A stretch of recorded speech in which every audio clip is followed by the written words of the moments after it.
SIR ইস্যুতে সংসদে এবার তীব্র আন্দোলনের পথে তৃণমূল কংগ্রেস ও ইন্ডিয়া জোট। সোমবার এই ইস্যুতে সংসদ অচল করে দেওয়ার সিদ্ধান্ত ইন্ডিয়া জোটের। সূত্রের খবর, প্রতিদিনের বিক্ষোভ কর্মসূচিতে থাকবে অভিনবত্ব। বিভিন্ন বিরোধী দলের সাংসদরা তাদের মাতৃভাষায় লেখা ব্যানার, পোস্টার নিয়ে সামিল হবেন এসআইআর বিরোধী বিক্ষোভে। বিরোধীদের দাবি, এসআইআর নিয়ে অবিলম্বে সংসদের দুই কক্ষেই আলোচনা করতে হবে।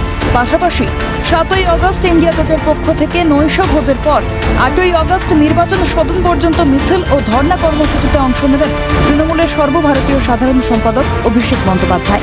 অন্যদিকে সংসদে বিরোধীদের মোকাবিলায় হাত শক্ত করছে বঙ্গ বিজেপির সাংসদেরা। সোমবার দিল্লিতে অমিত শাহের সঙ্গে বৈঠক বাংলার বিজেপি সাংসদদের। বিজেপির রাজ্য সভাপতি শ্রমিক ভট্টাচার্যের নেতৃত্বে সাংসদরা দেখা করবেন অমিত শাহের সঙ্গে। বিভিন্ন বিষয় নিয়ে তাদের মধ্যে আলোচনা হবে বলেই সূত্রের খবর।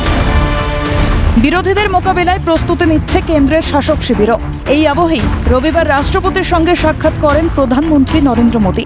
দুজনের মধ্যে বেশ কিছুক্ষণ কথা হয় বলেই সূত্রের খবর।